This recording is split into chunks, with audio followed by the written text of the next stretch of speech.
మన ప్రభువైన యేసుక్రీస్తు నామములో మీకు అందరికీ మరొకసారి వందనాలు సమర్పిస్తున్నాను. ఈరోజు మనం రోమా పత్రిక 8వ అధ్యాయంలోని సంగతిని పరిశీలన చేయబోతాం. రోమా పత్రిక 8వ అధ్యాయంలోని సంగతి ఏమైందో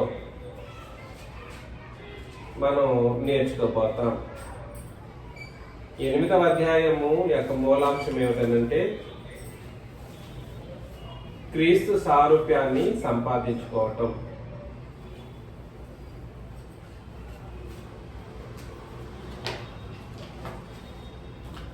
ఏమిటండి? క్రీస్తు సారూప్యం.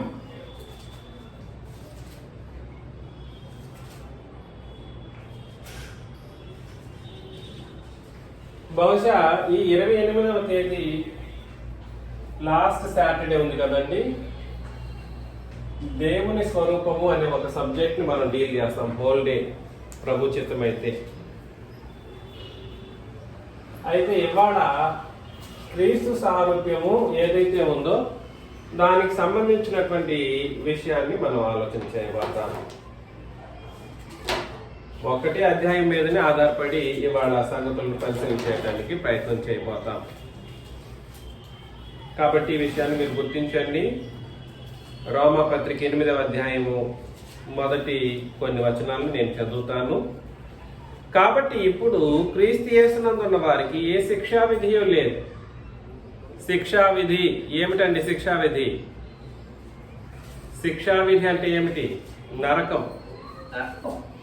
శిక్షావిధి అని అంటే నరకం అండి. ఖచ్చితంగా నరకానికి వెళ్ళిపోయేటువంటి ఒక పరిస్థితిని శిక్షావిధి అని తెలియచేయడం జరిగింది. ఇక్కడ క్రీస్తు యేసు నందు ఉన్న వారికి ఏమి లేదు, నరకం అనేది లేదు, శిక్షావిధి లేదు.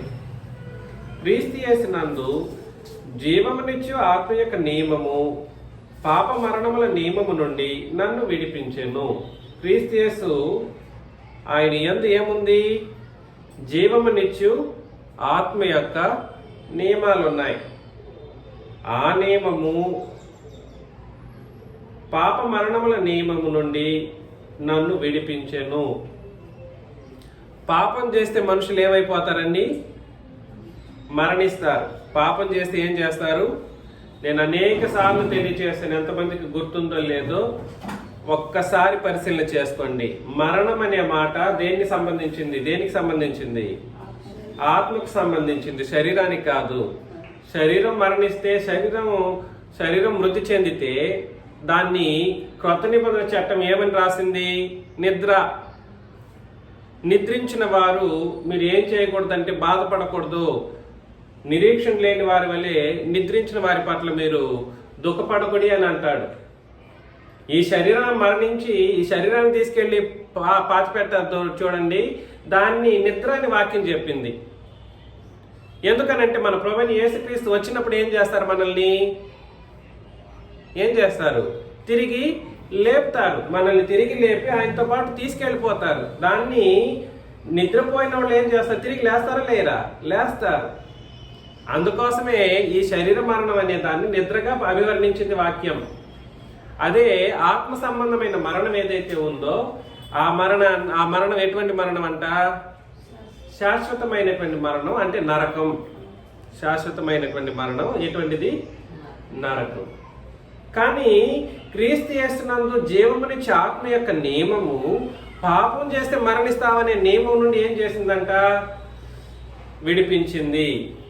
ఇది రాసుకోవాలి. క్రీస్తునందు జీవమునిచ్చు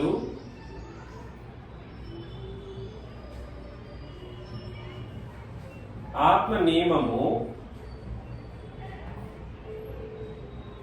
అంటే ఏమిటండి? క్రొత్త నిబంధన నియమం. క్రొత్త నిబంధనే క్రీస్తునందు జీవమునిచ్చు ఆత్మ యొక్క నియమం అని అన్నాడు.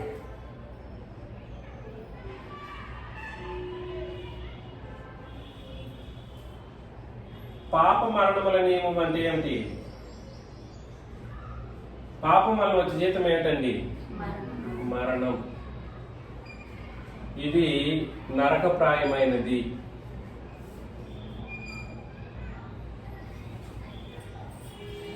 మనోళ్ళు కన్నీళ్లు విడిచి ఏడ్చేది దేనికి? నిద్రగా? నిద్రను చూసి ఏడుస్తారు మనోళ్ళు. నన్ను విడిచి వెళ్ళిపోయారని ఓ ఏడుస్తారు. కింద పడి నేల మీద పడి ఏడుస్తారు. ఆ నిద్రకి ఏడవలసిన అవసరం లేదు. ఏడవలసింది నరకంలో పడిపోకుండా ఉండడానికి ఏడవాలి. ఈ పాపము ఇది దేని ద్వారా కలుగుతుందంటే పాపము ద్వారా కలిగినటువంటి మరణం ఏదైతే ఉందో ఆ మరణం ద్వారా కలిగేది నరకప్రాయమైనటువంటి ఒక కార్యక్రమం. దాని గురించి ఏడ్చేవాళ్ళు లేరు. దేని గురించి ఏడ్చేవాళ్ళు లేరు. పాపం చేస్తే మరణిస్తారనేటువంటి ఒక బాధాకరమైన పరిస్థితి ఏదైతే ఉందో దాని గురించి ఏడ్చేవాళ్ళు చాలా చాలా మన వాళ్ళు మాత్రమే ఉన్నారు ప్రపంచం మొత్తానికి. నేనేం చెప్పడానికి ప్రయత్నం చేస్తున్నానంటే ఈ పాపం చేస్తే మరణిస్తావన్నటువంటి నియమం నుండి విడిపించగలిగిన నియమం ఏ నియమము?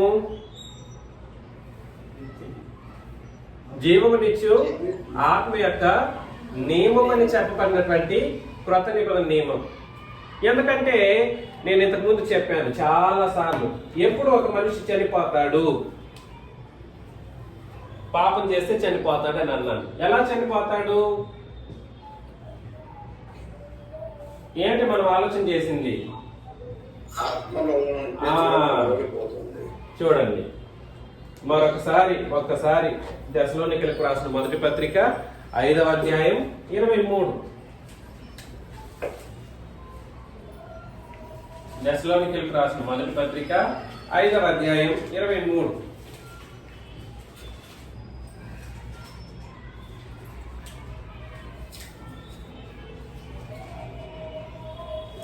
మనిషి ఎన్ని భాగాలు? 3 భాగాలు. ముందు శరీరం ఉంటుంది. ఏంటండి? ఇది శరీరం. శరీరం లోపల ఏముంటది? ఆత్మ ఉంటది. ఆత్మను నడిపించేది ఏమిటి? జీవము. ఆత్మను నడిపించేది ఏమిటంటే జీవం. చదవండి మొదటి కొరింథీ 5:23. సమాధానకర్తయు దేవుడే సంపూర్ణముగా పరిశుద్ధపరచుగాక. మీ ఆత్మయు జీవమును శరీరమును. చూసారా మనిషి ఎన్ని భాగాలండి? ఆత్మ, శరీరము, జీవము. అయితే ఎఫెసీ పత్రిక 4:18లో అంధకారమైనటువంటి క్రియలు ఎవరైతే చేస్తారో వారైతే అంధకారమైన మనసు గల వారై తమ హృదయ కాఠిన్యము వలన తమలోనున్న అజ్ఞానము చేత దేవుని వలన కలుగు జీవముల నుండి వేరుపరచబడిన వారై. కాబట్టి దేన్ని తీసేస్తాడు దేవుడు? పాపం అంధకార క్రియలు చేసినప్పుడు లేదా చీకటి కార్యక్రమాలు పాపం చేసినప్పుడు జీవంలో నుండి ఏం చేయబడతారు? వేరుపరచబడతారు. అప్పుడు ఏం తొలగించబడుతుంది? జీవం ఉంటది. ఈ మనిషిలో జీవం ఉంటదా? ఉండదు. దానిని ఏమన్నాడంటే మరణము అని అన్నాడు. ఆత్మలో ఉన్న జీవాన్ని తొలగించే ఒక ప్రక్రియను ఏమన్నారు? మరణము. ఆత్మలో ఉన్న జీవాన్ని తొలగించే ప్రక్రియను ఏమన్నారు? మరణము అని అన్నారు. అంటే ఇది పాపం చేయడం ద్వారాను అంధకార క్రియలు చేయడం ద్వారాను ఈ మరణం అనేది మానవులకు సంభవిస్తుంది. కానీ శరీరం నుండి ఆత్మను వేర్పాటు చేసేదాన్ని ఏమని చెప్పాడని అన్నాము? నిద్ర. ఈ శరీరం చనిపోయింది అనుకోండి, దీన్ని తీసుకెళ్లి పాతి పెట్టే ఒక పరిస్థితిని వాక్యం ఏం చెప్తుందని అంటే నిద్ర. మరలా మనోళ్ళు నిద్రకి ఏడుస్తారు కానీ మరణానికి ఈ నరకప్రాయమైనటువంటి మరణంలో పడకూడదు అనే దాని విషయంలో తన పిల్లల విషయంలో ఏడ్చేవాళ్ళు లేరు. తమ విషయంలో ఏడ్చేవాళ్ళు చాలా తక్కువ మంది. చాలా చాలా తక్కువ మంది. మిమ్మల్ని అందరినీ నేను ప్రేమతో హెచ్చరిస్తున్న విషయం ఏమిటంటే ఈ జీవాన్ని ఇచ్చే కార్యక్రమంలో క్రొత్త నిబంధన జీవం నిత్యం ఆత్మీయ నియమం అని అన్నాడు. జీవాన్ని కోల్పోయిన జీవాన్ని మరలా ఇవ్వగలిగిన నిబంధన ఏ నిబంధన? క్రొత్త నిబంధన. మరలా ఇవ్వగలిగినటువంటి నిబంధన ఏ నిబంధన? అక్కడే చేస్తాం మరొకసారి 8:2లో క్రీస్తు యేసునందు జీవమునిచ్చే ఆత్మ యొక్క నియమము పాప మరణముల నియమం నుండి నన్ను విడిపించెను. ఎట్లనగా ధర్మశాస్త్రము దేనిని చేయజాలకపోయినో దానిని దేవుడు చేసెను. ధర్మశాస్త్రం ఏం చేయలేకపోయింది? జీవాన్ని ఇవ్వలేకపోయింది. పాపం చేసే మనిషిని బ్రతికించలేని స్థితిలోకి నడిపించింది పాత నిబంధన. ధర్మశాస్త్రము అన్న పాత నిబంధన అన్న ఒకటే. ధర్మశాస్త్రం ఏం చేయలేకపోయిందనంటే పాపం చేసిన మనిషిలోనికి జీవాన్ని మరలా కల్పించలేని స్థితి ధర్మశాస్త్రం కలిగి ఉంటే, పాపం చేసి మరణిస్తే నువ్వు జీవాన్ని పొందుకోవచ్చు అనేటువంటి ఒక అద్భుతమైనటువంటి దానికి వ్యతిరేకమైనటువంటి ఒక పరిస్థితిని క్రొత్త నిబంధన తీసుకొస్తుంది. నువ్వు మరణించావా పాపం చేసి, భయపడాల్సిన అవసరం లేదు, నేను నీకు జీవాన్ని ఇస్తానని క్రొత్త నిబంధన చెప్పింది. దాన్ని ధర్మశాస్త్రం చేయగలిగిందా? చెప్పండి, ధర్మశాస్త్రం చేయగలిగిందా? చేయజాలకపోయేను అని అన్నాడు అనమాట. కాబట్టి శరీరమును అనుసరింపక ఆత్మను అనుసరించి నడుచుకుని మన యందు ధర్మశాస్త్ర సంబంధమైన నీతి విధి నెరవేర్చబడవలనని పాప పరిహారం నిమిత్తము దేవుడు తన సొంత కుమారుని పాప శరీరాకారముతో పంపి ఆయన శరీరమందు పాపమునకు ఏం విధించాడు? శిక్ష విధించెను. ఇది ఎప్పుడు జరిగింది ఈ కార్యక్రమం? క్రీస్తు శిలువలో పాపమునకు శిక్ష విధించినప్పుడు ఈ జీవుని ఆత్మ యొక్క నియమం అనేది బయలుపాటులోకి వచ్చింది. ధర్మశాస్త్ర నీతి విధి నెరవేర్చబడిపోయింది, ముగించబడిపోయింది.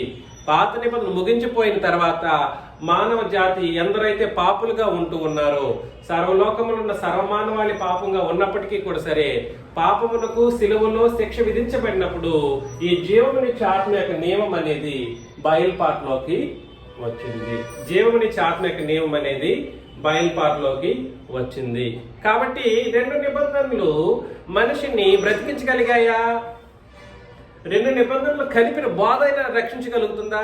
లేదా రెండు నిబంధనలు కలిపిన బోధ అయినా ఒక మనిషిని జీవాన్ని ఇవ్వగలిగేటట్లుగా చేయగలుగుతుందా అని అంటే చేయదు. ఒక నిబంధన ఏమో పాప మరణముల నియమము నుండి రక్షించలేకపోయింది మానవ జాతిని. మరొక క్రొత్త నిబంధన పాపములకు శిక్ష విధించడం ద్వారా, ధర్మశాస్త్రాన్ని కొట్టివేయడం ద్వారా, ధర్మశాస్త్ర నీతి విధి నెరవేర్చబడడం అంటే ముగించడం అని అర్థం అనమాట. ధర్మశాస్త్ర నీతి విధి ముగించబడిన తర్వాత వచ్చిన క్రొత్త నియమం ఏం చేసిందంటే మానవ జాతిని బ్రతికించడానికి.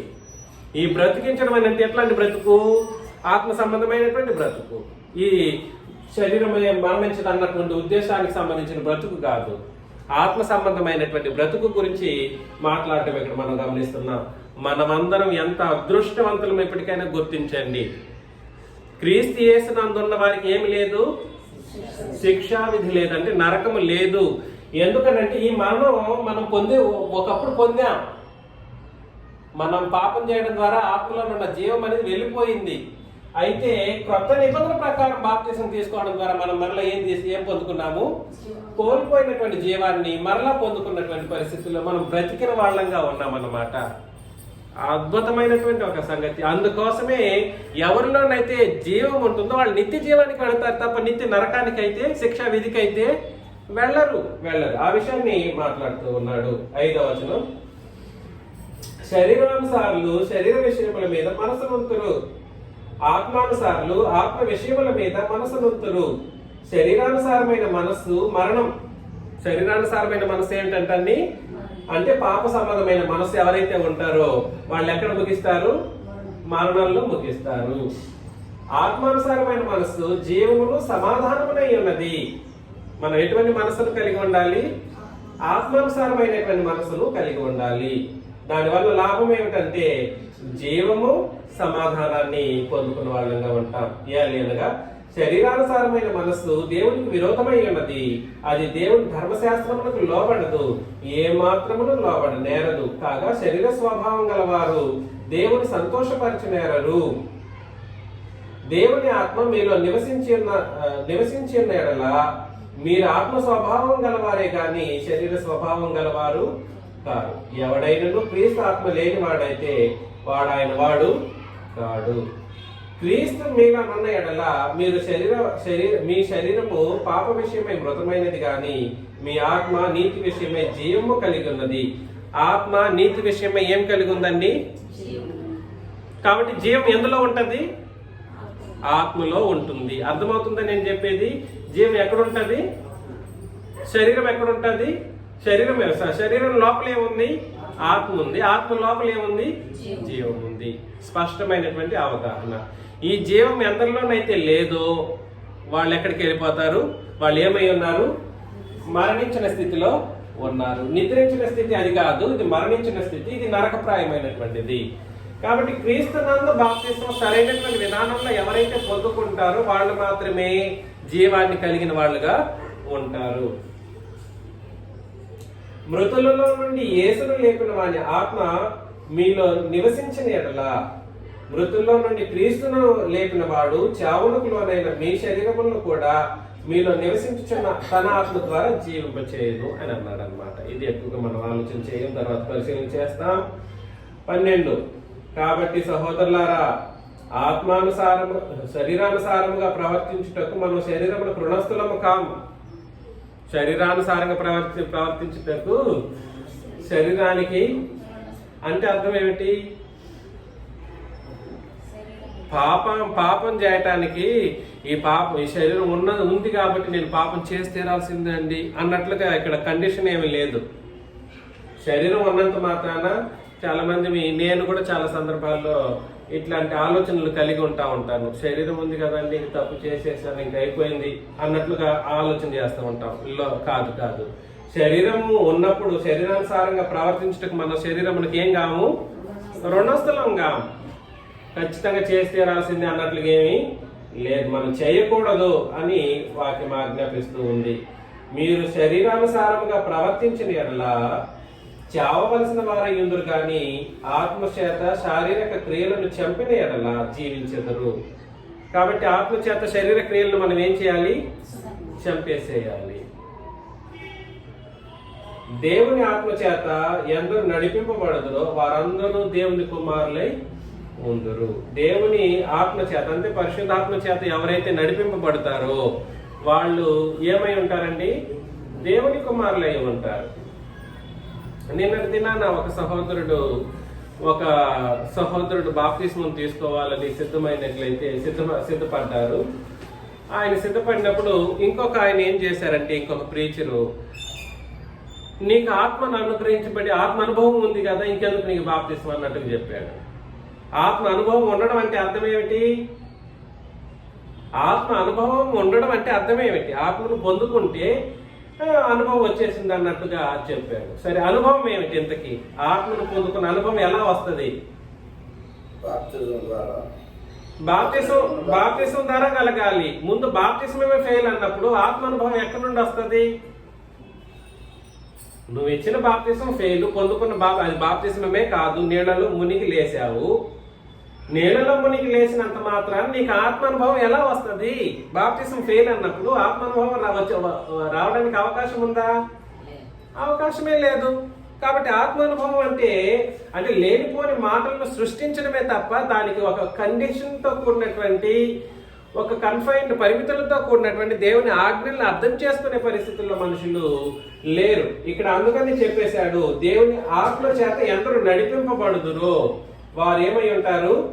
దేవుని కుమారులై ఉంటారు.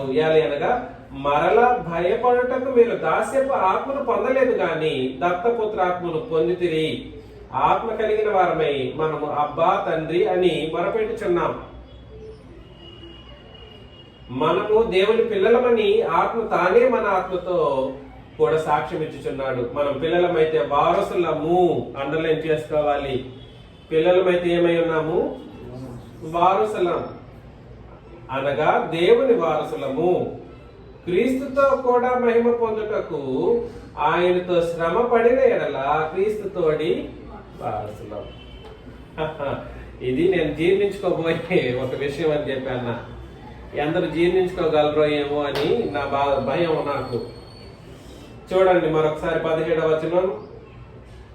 మనము పిల్లలమైతే ఏమండి?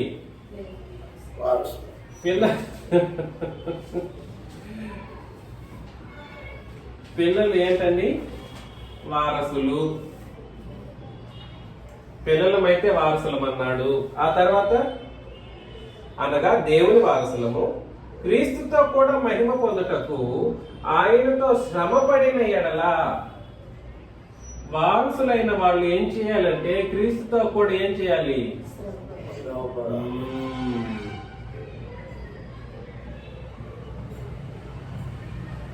క్రీస్తుతో కూడా శ్రమ పడితే ఏమవుతాము? క్రీస్తుతోటి వారసులం అవుతాం.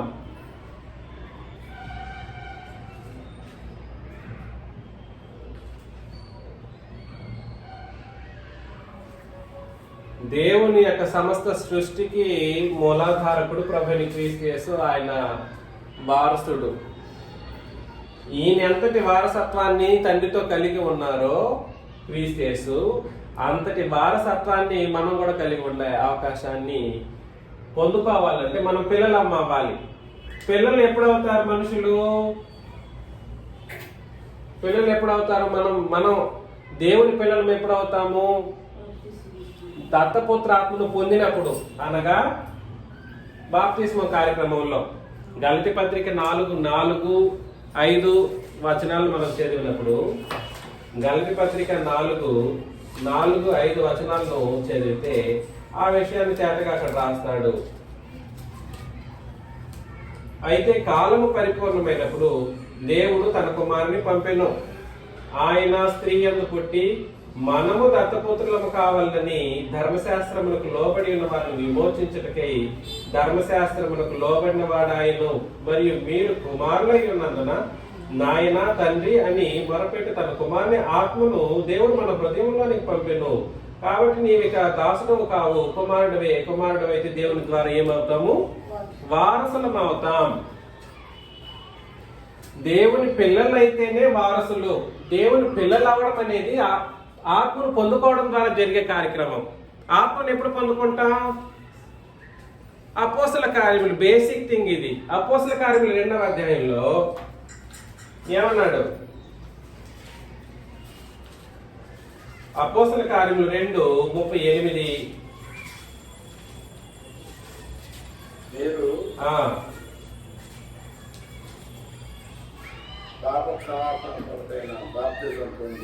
నేను చదువుతాను. 2:37 నుండి, వారు ఈ మాట విని హృదయంలో నొచ్చుకని, సహోదరులారా మేమేమి చేతమని పేతురును కడమపోతులను అడుగ్గా, పేతురు, మీరు మారుమనసు పొంది పాపక్షమాపణ నిమిత్తము ప్రతివాడు యేసుక్రీస్తు నామమున బాప్తిసం పొందుడి. అప్పుడు మీరు పరిశుద్ధాత్మ వరాన్ని పొందుకున్న వాళ్ళు పిల్లలు అవుతారు, దేవుని పిల్లలు అవుతారు. పరిశుద్ధాత్మ వరాన్ని పొందుకున్న వాళ్ళు దేవుని పిల్లలు అవుతారు. పరిశుద్ధాత్మ వరాన్ని పొందుకోవడం బాప్తిస్మంలో జరిగే కార్యక్రమం. పరిశుద్ధాత్మ అనే వరాన్ని పొందుకోవడం ఎక్కడ జరుగుతుందండి? బాప్తిస్మంలో జరుగుతుంది. ఇక్కడ చెప్పబడినటువంటి మనుషులు ఆల్రెడీ భక్తి పరుల, అవును, 5వ వచనంలో మనం చూసినప్పుడు వాళ్ళు భక్తి పరులు. వాళ్ళు యోహాను చేత బాప్తిసం తీసుకున్న వాళ్ళు ఆల్రెడీ ఎవరి చేత బాప్తిసం తీసుకున్నారు? యోహాను యొక్క బాప్తిస్మం తీసుకున్నటువంటి మనుషులు. యోహాను చేత బాప్తిసం తీసుకున్న వాళ్ళు అయినప్పటికీ వీళ్ళు ఏం పొందుకోవాలని అన్నారు? పేతురు, నాయన మీరందరూ పాప క్షమాపణ నిమిత్తం బాప్తిసం తీసుకోండి అంటే, అపోస్తలుల బోధన వినడం ద్వారా మనుషులు ఏం చేయాలి? ఇప్పుడు ఆల్రెడీ యోహాను బాప్తిసం పొందుకున్న వాళ్ళైనా కూడా సరే, అపోస్తలులు ఇచ్చే బాప్తిస్మాన్ని, అపోస్తలుల బోధనానుసారమైనటువంటి బాప్తిస్మాన్ని పొందుకున్నప్పుడు వాళ్ళు ఏం పొందుకుంటారు? పరిశుద్ధాత్మ అనే వరాన్ని పొందుకుంటారు. అప్పుడు ఏమవుతారంటే, ఎవరిలోనైతే పరిశుద్ధాత్మ అనే వరం ఉంటుందో, పరిశుద్ధాత్మ అనుగ్రహించబడతాడో,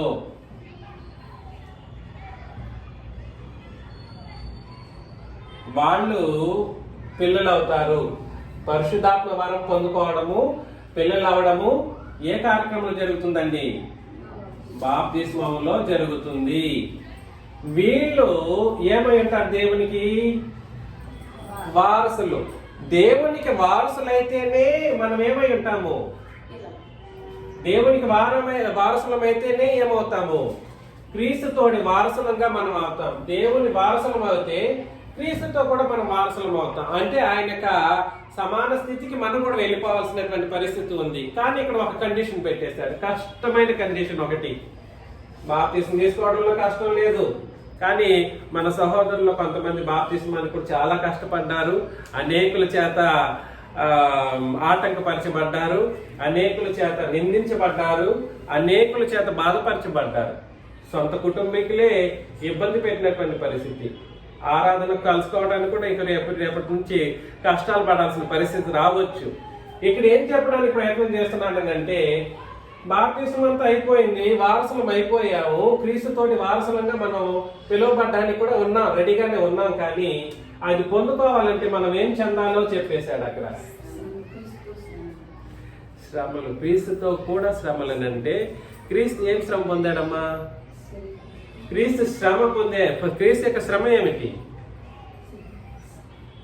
సిలువలో శ్రమ. ఆయన పొందినది ఎక్కడికి వెళ్ళాడు? యేసుక్రీస్తు సిలువలోనే శ్రమ పొందారు.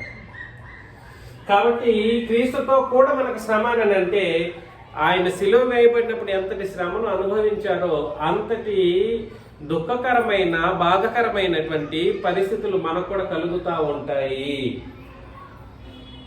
ఎంతటి శ్రమలు! క్రీస్తును మొహం మీద ఉమ్మి వేసినప్పుడు ఆయన ఏం చేశారు? తుడుచుకున్నారు. ఆయన తలకు ముండ్ల కిరీటం పెట్టినప్పుడు నీళ్లలాగా కారిపోయింది రక్తం తల నుండి. ఎంతో బాధపరచబడినటువంటి పరిస్థితి.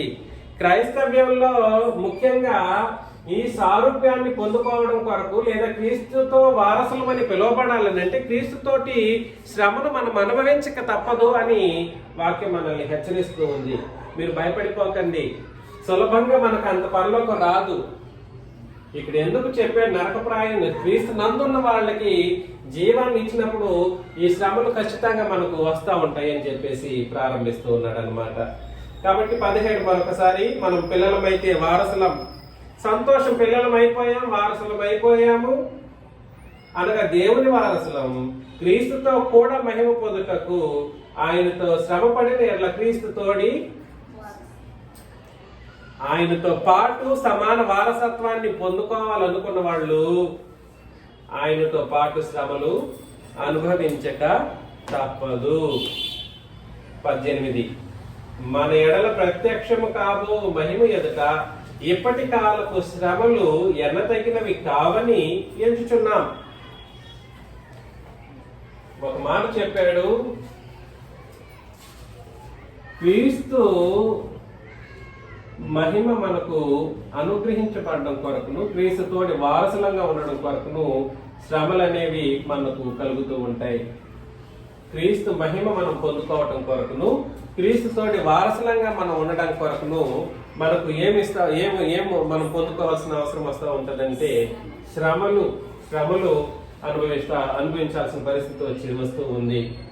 అయితే ఎంత దుఃఖపడినా, ఎంత బాధపడినా, మనసే పగిలిపోయేటట్లుగా దుఃఖకరమైనటువంటి శ్రమలు మనం ఎదుర్కోవాల్సి వచ్చినప్పటికీ మనం పొందుకోబోయే పరలోకంతో పోల్చినప్పుడు ఇప్పటి కాలపు శ్రమలు లెక్కలోకి రావంట. ఎట్లాగా? ఈ భూమి మీద మనం నిజంగా తట్టుకోలేని బాధలు అనుకుంటా ఉంటాం. కానీ ఇప్పుడు ఎంత కష్టపడినా కూడా సరే, ఎంత బాధను అనుభవించినా, దుఃఖకరమైనటువంటి స్థితిగతులను మనం ఎదుర్కొన్నా, పరలోకంతో పోల్చుకున్నాం అనుకోండి, ఒకసారి అందులోకి వెళ్ళిపోయాం అనుకోండి, ఇది లెక్కే లేదంట. ఏం లేదు, లెక్క లేదు. ఇంతకు ముందు కూడా చెప్పాను, మీకు ఎంతమంది గుర్తుందో లేదో. అది 2వ కొరింథీ పత్రికలో 4వ అధ్యాయంలో మనం ఆలోచన చేసాం. 18వ వచనంలో ఏమని చదివామనంటే, శ్రమలు మనం పొందుకునేటువంటి శ్రమలు ఎంత కాలంతో పోల్చబడింది? క్షణమాత్రముండు శ్రమలు అని అన్నాడు. ఎంతకాలము? క్షణమాత్రము. ఈ భూమి యొక్క జీవిత కాలమే పరలోకంతో పోల్చుకుంటే, పరలోక కాలంతో పోల్చుకుంటే, ఈ భూమి మీద మీరు బ్రతికిన 70 సంవత్సరాలు లేదా 80 సంవత్సరాలు లేదా 100 సంవత్సరాలు క్షణంతో పోల్చబడుతుంది అనమాట. అంటే మనం ఎంతకాలం బ్రతకపోతామో పరలోకంలో ఆలోచన చేసుకోండి. ఇప్పుడు 70 సంవత్సరాలు మనకు ముక్కుతూ మూలుగుతూ బాధపడుతూ ఎంతెంతో దుఃఖపడిపోతూ ఉంటాం. ఇదంట ఈ 70 సంవత్సరాల బ్రతుకంట పరలోకపు కాలాన్ని ఆలోచన చేసినప్పుడు ఇది క్షణం అంట. ఇట్లా ఇట్లా ఇట్లా అన్నప్పుడు ఎట్లా అయిపోయినట్లా అయిపోతుంది అనమాట. అంతటి సమయం ఈ 70 సంవత్సరాల జీవితకాలం మానవులకి. కాబట్టి ఈ క్షణం మాత్రం ఉన్న శ్రమలను మనం ఎక్కువ ఈ భూతద్దంతో చూసి దేవుడు నాకు ఇన్ని కష్టాలు కలిగించేశాడనో లేదా అపవాది నన్ను ఎంతగా శోధిస్తున్నాడనో మనం బాధపడి భయపడిపోవాల్సిన అవసరం లేదు. నిరీక్షణ మనకు స్థిరంగా ఉండాల్సినటువంటి పరిస్థితి ఉంది. ఏముండాలి మనకు? నిరీక్షణ చాలా స్థిరంగా పెట్టుకోవాలి. అందుకని చెప్పాడు, మన ఎడల ప్రత్యక్షము కాబోవు మహిమ ఎడల, మహిమ ఎదుట ఇప్పటి కాలపు శ్రమలు ఏం చేయబడవు, లెక్కలోకి రావంట. అంతటి ఆరోగ్యకరమైన, అంతటి శుభప్రదమైన, అంతటి సంతోషకరమైనటువంటి పరిస్థితులు పరలోకంలో ఉంటాయి. అక్కడికి వెళ్ళాలంటే ఇప్పటి కాలపు శ్రమలు ఎన్నదగినవి కావు, పొంది తీరాల్సిందే అని అన్నాడు 19. కాబట్టి దేవుని మహిమ, దేవుని కుమారుల ప్రత్యక్షత కొరకు సృష్టి మిగులు ఆశతో తేరి చూచుచు కనిపెట్టుచున్నది.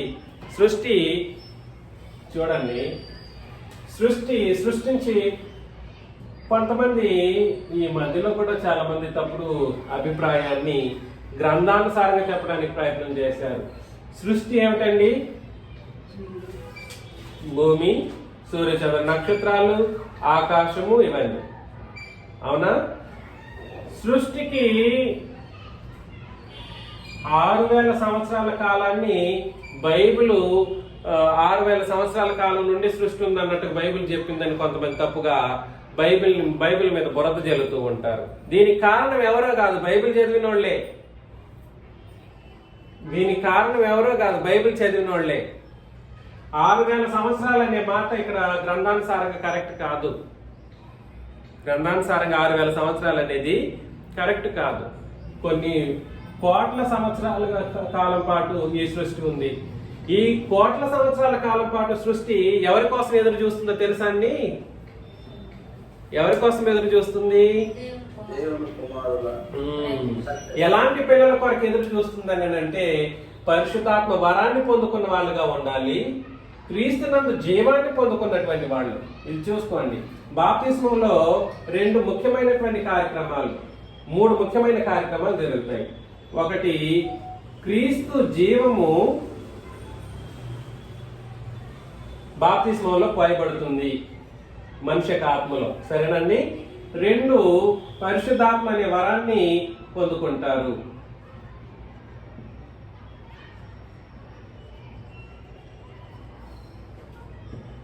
ఈ 2 కార్యక్రమాల ద్వారా దేవుని వారసులు అవుతారు.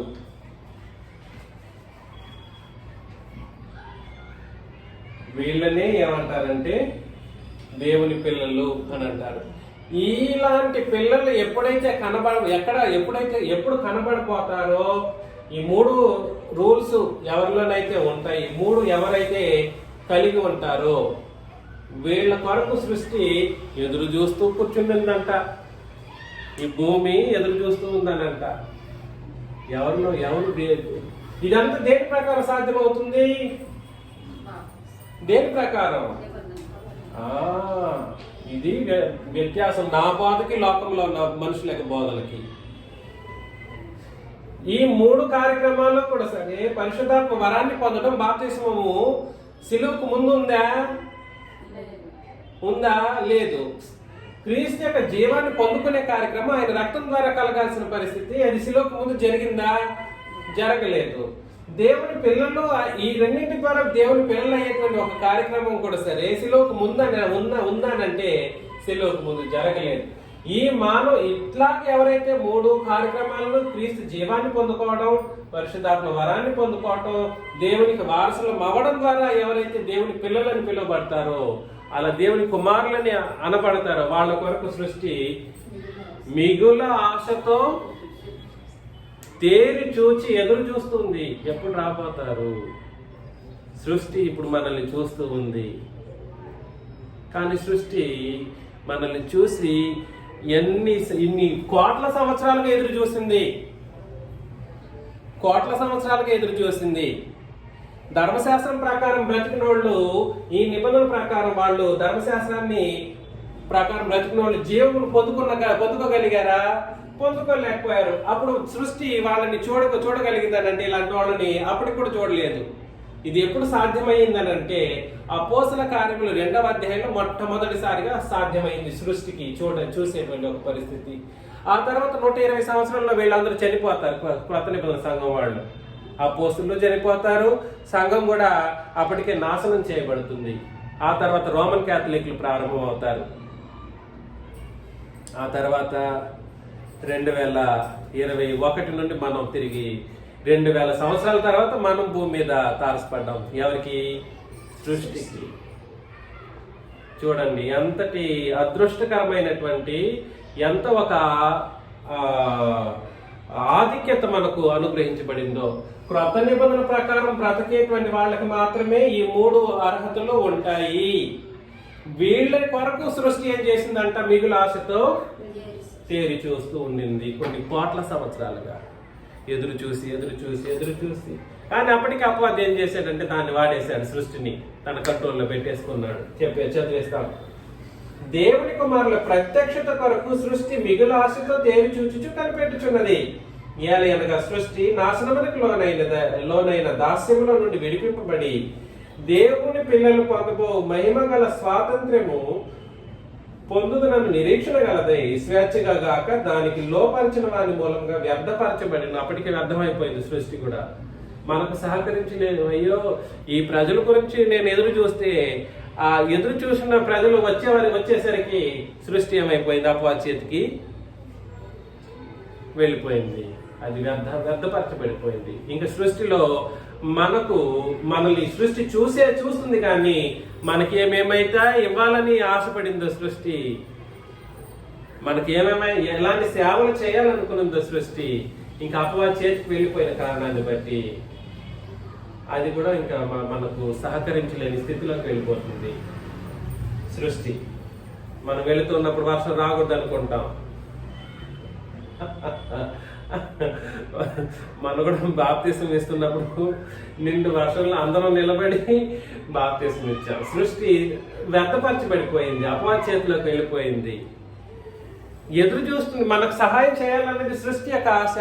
అది తేరి చూసి ఎదురు చూస్తూ ఉండింది, కనిపెడుతూ ఉండింది. సూర్యుడు మనల్ని ఇబ్బంది పెట్టడం సూర్యుడు యొక్క ఉద్దేశం కాదు. చంద్రుడు, ఇవన్నీ కూడా సరే మనకు సహకరించడం కొరకే అవి ఉన్నాయి.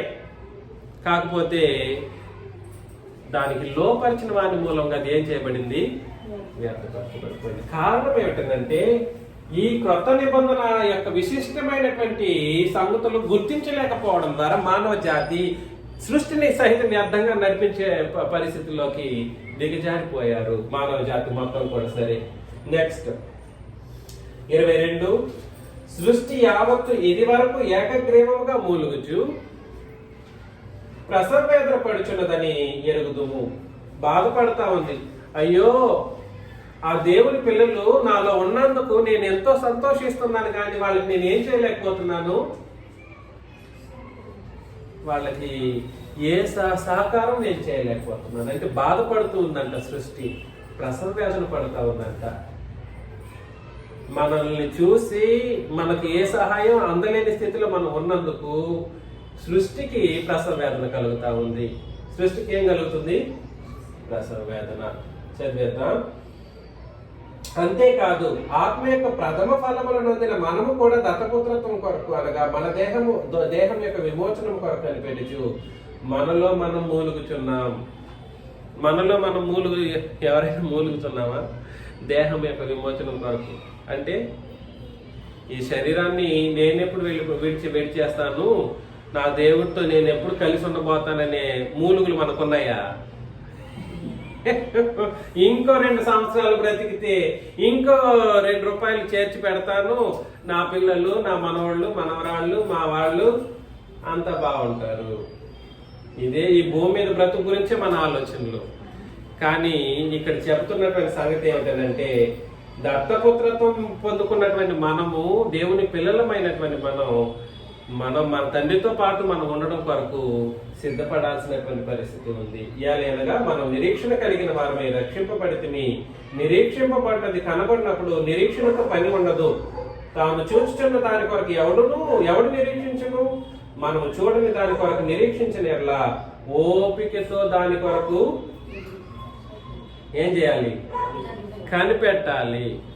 భూమి మీద ఎన్ని శ్రమలు రావచ్చును గాక, భూమి మీద ఎన్ని బాధలు మనం అనుభవించును గాక, సృష్టి మనకు సహకరించకపోవును గాక. మండు టెండండి, పోలేకపోతున్నాను, పోవాలి, చేయాలి, దేవుని కార్యాలు జరిగించాలి. చాలా చల్లగా ఉంది, చాలా కష్టంగా ఉంది.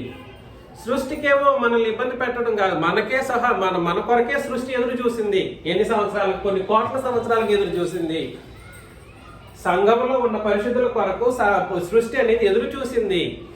సహాయం చేయాల్సిన పరిస్థితి సృష్టికి ఉన్నప్పటికీ చేయలేని పరిస్థితి, అందుకోసం అది ప్రసవేదన పొందుతూ ఉంది. కానీ ఎన్ని కష్టాలు మనం అనుభవించవలసిన అవసరం వచ్చినప్పటికీ మనం ఏం చేయాలంటే ఓపికతో మనం పొందుకోవాల్సినటువంటి గురిని కనిపెట్టుతూ చూడాలన్నమాట. అంటే మన గురి ఏమిటి? మన గురి ఏమిటి? పరలోకము. అయితే 26, అయితే ఆత్మయు మన బలహీనతను చూచి సహాయం చేయుచున్నాడు.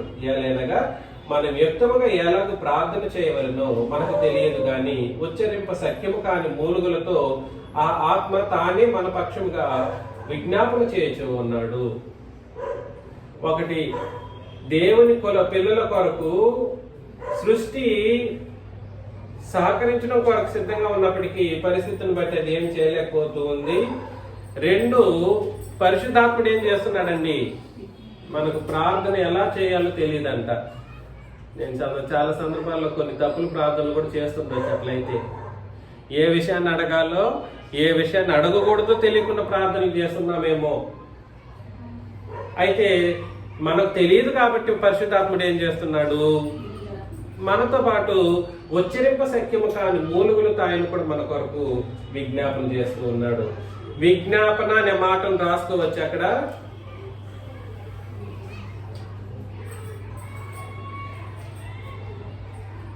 విజ్ఞాపన 1 పరిశుద్ధాత్ముడు చేస్తున్నాడు, 2 క్రీస్తు చేస్తున్నాడు. ఎవరితో చేస్తున్నాడు? తండ్రితో చేస్తూ ఉన్నాడు. ఎవరి కొరకు? దేవుని పిల్లల కొరకు. ఈ విజ్ఞాపన అనే మాట మనమైతే ప్రార్థన, విజ్ఞాపన అయితే మన కోణంలో విజ్ఞాపన అయితే ప్రార్థన. క్రీస్తు విజ్ఞాపన చేస్తున్నాడు అన్నా, పరిశుద్ధాత్ముడు విజ్ఞాపన చేస్తున్నాడన్నా అడ్వకేట్ అనేటువంటి పదజాలం వాడబడింది.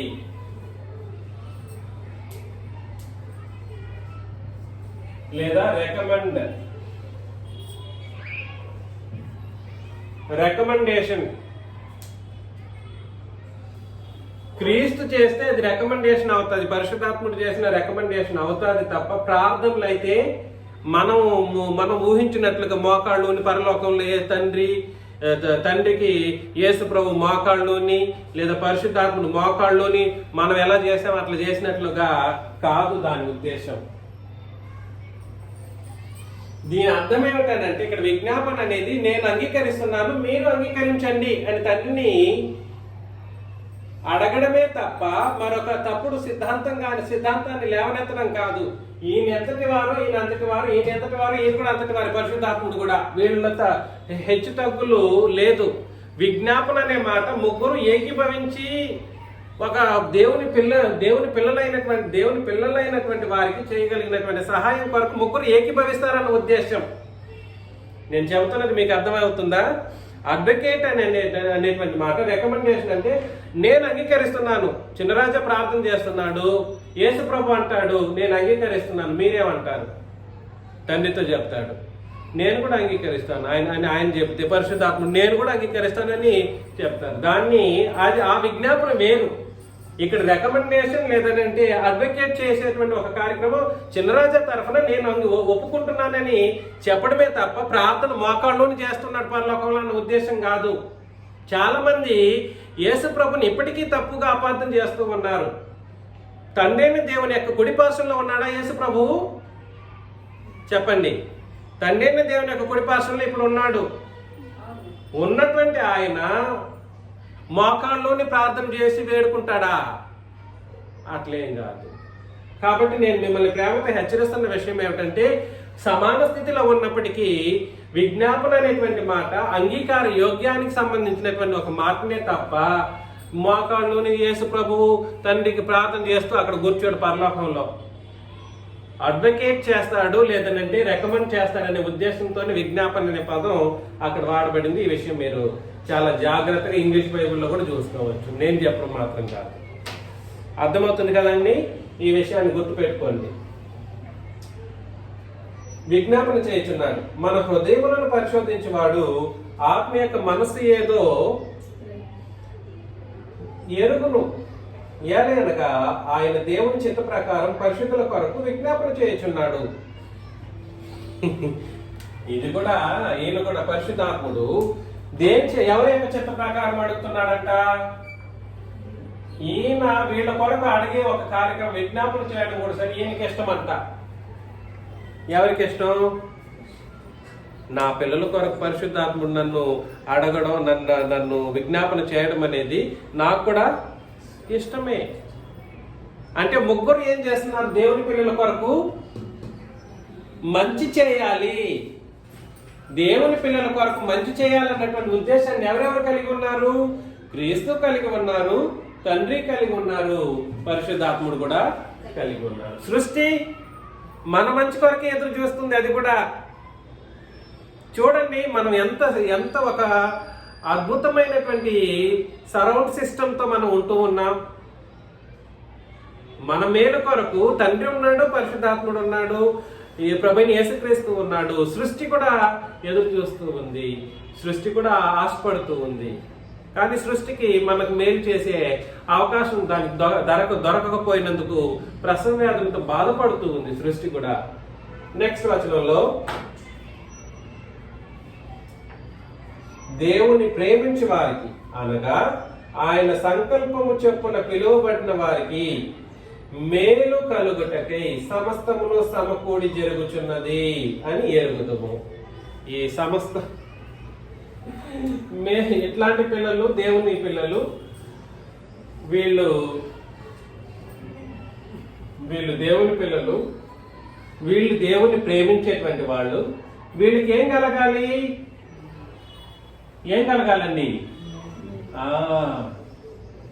మేలు కలుగుటకు సమస్తమును సమకూడి జరుగుతున్నది.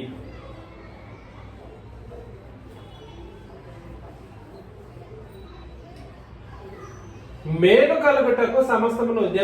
భూమి మీద మనకి ఎన్ని కార్యక్రమాలు జరుగును కాక అవన్నీ మన మేలు కొరకే జరుగుతూ ఉన్నాయి. దేని కొరకు? మేలు కొరకు. మనకు మేలు కొరకు కలుగుటకే సమస్తమును సమకూడి జరుగుతూ ఉన్నాయంట. చదువుదాం నెక్స్ట్. ఎందుకనగా తన కుమారుడు అనేక సహోదరుల్లో జ్యేష్ఠుడగునట్లు దేవుడు ఎవరిని ముందు ఎరిగినో వారు తన కుమారునితో సారూప్యము గలవారవుటకు వారిని ముందుగా నిర్ణయించెను. కాబట్టి దేవునితో సమాన రూపం కలిగిన వాళ్ళు ఎవరు? వీళ్ళు క్రీస్తుతో సమాన రూపం ఎవరైతే కలిగి ఉంటారో వాళ్ళని ఎప్పుడు నిర్ణయించాడు? దేవుడు ముందుగానే నిర్ణయించాడు. అంటే ఇన్ని కోట్ల సంవత్సరాల తర్వాత మనం రాబోతాం అన్నటువంటి నిర్ణయం ఎప్పుడు జరిగింది? సృష్టికి ముందే జరిగిపోయింది.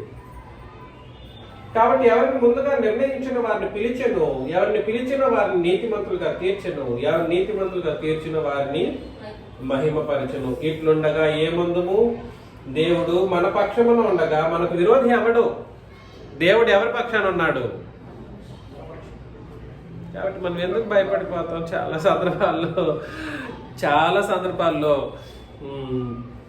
జరుగుతున్న ప్రభావాలను, పరిస్థితులను బట్టి దేవుడు నా పక్షాన ఉన్నాడన్నటువంటి ఒక ఆలోచనను మనం కోల్పోతూ ఉంటాం. నేనే చాలా సందర్భాల్లో బాధపడిపోతూ ఉంటాను. అందరూ అనే దానికంటే మీరు అందరూ విశ్వాసంలో స్థిరంగా ఉన్నారు. నేను చాలా సందర్భాల్లోనైతే చాలా ఇబ్బంది పడిపోతూ ఉంటాను.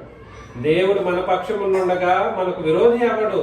తన సొంత కుమారుని, చదవండి, తన సొంత కుమారుని అనుగ్రహించుటకు వెనుక తీయక మనందరి కొరకు ఆయన్ని అప్పగించిన వాడు ఆయనతో పాటు సమస్తను మనకెందుకో అనుగ్రహించడు. మన రక్షణ కొరకు తన సొంత కుమారుడిని ప్రాణాన్ని అర్పించేటట్లు చేశాడు. తన సొంత కుమారుడిని ఇచ్చేశాడు నిన్ను కాపాడడం కొరకు, నిన్ను పరలోకానికి తీసుకెళ్ళడం కొరకు. కానీ అంత చేసిన దేవుడు నిన్ను ఊరికే వదిలిపెట్టేయగలడా? ఊరికే వదిలిపెట్టేస్తాడా? ఆహా, ఇంకేదైనా కూడా చేయగలడనే ఆ ధైర్యం మనలో మీరందరూ కలిగి ఉండాలి. అయ్యో, నా పాపముల కొరకు నా ప్రభుని క్రీస్తు యేసు పాపిగా ఉన్నప్పుడే ప్రభువుని అప్పగించినప్పుడు దేవుని కుమారుడిగా అయిన తర్వాత ఎంత చేయగలడు? ఏమి అనుగ్రహించగలడు? పాపిగా ఉన్నప్పుడే, మనం పాపంలో ఉన్నప్పుడే క్రీస్తును మనకు మరణించటం కొరకు క్రీస్తునే పంపిన దేవుని పిల్లలమై మనం వచ్చేసిన తర్వాత, పిల్లలం అయిపోయిన తర్వాత ఇంకేదైనా కూడా ఎందుకు అనుగ్రహించకపోతాడు? ఆ ప్రశ్న వేశాడు అనమాట. దేవుని చేత ఏర్పరచబడిన వారి మీద నేరం మోపవాడెవడు? నీతిమంతులుగా తీర్చివాడు దేవుడే. శిక్ష విధించేవాడు ఎవడు? చనిపోయిన క్రీస్తు యేసే. అంతేకాదు, మృతుల్లో నుండి లేచిన వాడును, దేవుని కుడిపార్శ్వన ఉన్నవాడును ఆయనే. క్రీస్తు ప్రేమ నుండి మనల్ని ఎడబాపు వాడెవడు? చూడండి, ఇప్పుడు లిస్ట్ అవుట్ రాసుకోవాలి. లిస్ట్. క్రీస్తు ప్రేమ నుండి ఎడబాపు వాడెవడు? చదవండి బ్రదరు మరే దాస్ గారు. శ్రమయైనను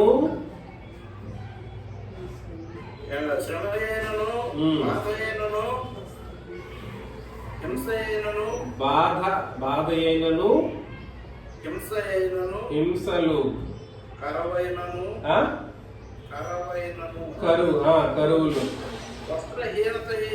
కరువులు ఏంటండి? వస్త్రహీనత,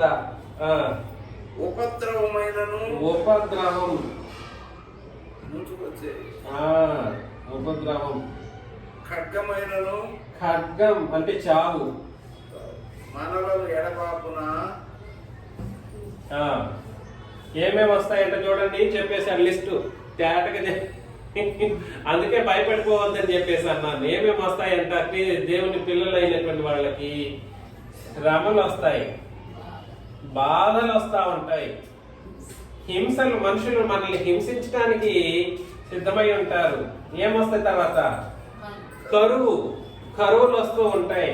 తర్వాత వస్త్రహీనత. ఈ విషయం మాత్రం మీరు ఆలోచన చేయండి. అంతటి పేదరిక స్థితికి కూడా వెళ్ళిపోయే ప్రమాదంలో ఉండొచ్చు. వస్త్రహీనత కూడా వచ్చే ప్రమాదంలో మనం అపవాది నడిపించగలడు.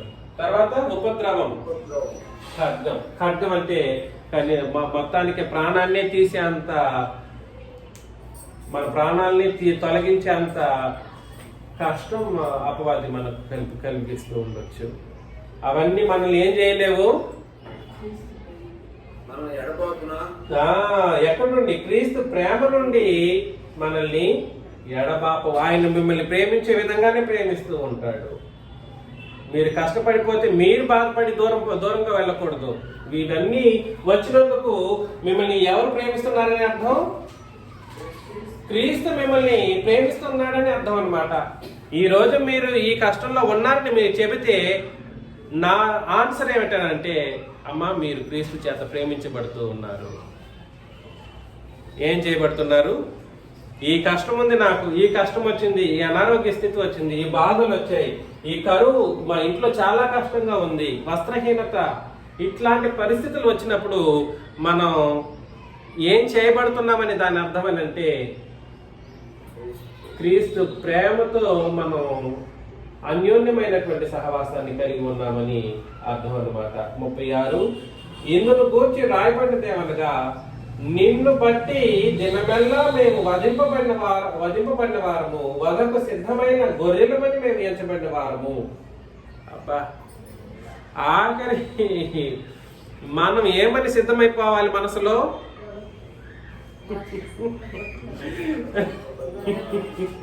ఏమని సిద్ధం? మీరు అందుకే జీర్ణించుకోవాలని అన్నాను. నేను మిమ్మల్ని ప్రేమతో హెచ్చరిస్తున్న విషయాన్ని గుర్తుపెట్టుకోండి. మనల్ని మనం అలా సిద్ధపరచుకోవాలి. వదకు ఏమండి, వదకు సిద్ధమైపోయినటువంటి గొర్రెపిల్లలాగా మనం సిద్ధమవ్వాలి. దయచేసి గుర్తించండి. అయినను మనల్ని ప్రేమించిన వాడి ద్వారా మనము వీటన్నిటిలో అత్యధికమైన విజయాన్ని మనకిస్తాడు. అన్నిట్లో ఇవన్నీ వస్తాయి, ఖచ్చితంగా రాకుండా పోదు. ప్రతి దాంట్లో ఎట్లాంటి విజయాన్ని ఇస్తాడంట? అత్యధికమైనటువంటి విజయాన్ని మనకి ఇస్తూ వస్తూ ఉంటాడు. దానికి కారణం మన ప్రార్థన, మనతో పాటు మన ప్రభుని క్రీస్తు చేసే యొక్క అంగీకారము, మన పరిశుద్ధాత్ముడి యొక్క అంగీకారము, మన దేవుడు మన పక్షంగా జరిగించేటువంటి కార్యక్రమం. కాబట్టి బాధపడాల్సిన అవసరం లేదు. విజయం మనదే. కరువు వచ్చిందా? విజయం మనదే. వస్త్రహీనత, విజయం మనదే. కాబట్టి దయచేసి గుర్తించండి. 38:29 మరణమైనను, జీవమైనను, దేవదూతలైనను, ప్రధానులైనను, ఉన్నవి అయినను, రాబోవునవి అయినను, అధికారులైనను, ఎత్తైనను, లోతైనను, సృష్టింపబడి మరి ఏదైనను మన ప్రభువైన యేసుక్రీస్తునంతటి దేవుని ప్రేమ నుండి మనల్ని ఎడబాప నేరవని రూఢిగా నమ్ముచున్నాం. కాబట్టి ఇన్ని కష్టాలు వచ్చినప్పటికీ మన దేవుని ప్రేమ మన ఎదుల నుండి ఏం చేయబడదు. కానీ మనమే కొంచెం బలహీనమైపోతూ ఉంటాం, మనమే కొంచెం కదిలిపోతూ ఉంటాం. అర్థమవుతుంది కదండి? మనం ఎప్పుడు కూడా సరే మనల్ని మన దేవుడు, మన ప్రభువుని క్రీస్తు యేసు ప్రేమిస్తూ ఉన్నారు. మన పరిశుద్ధాత్ముడు ఇప్పుడు మనతో పాటే ఉన్నారు. దేవుడు మన పక్షంగా ఉన్నాడు. అత్యధికమైనటువంటి విజయాన్ని మనకు అనుగ్రహించడానికి సిద్ధంగా ఉన్నారు.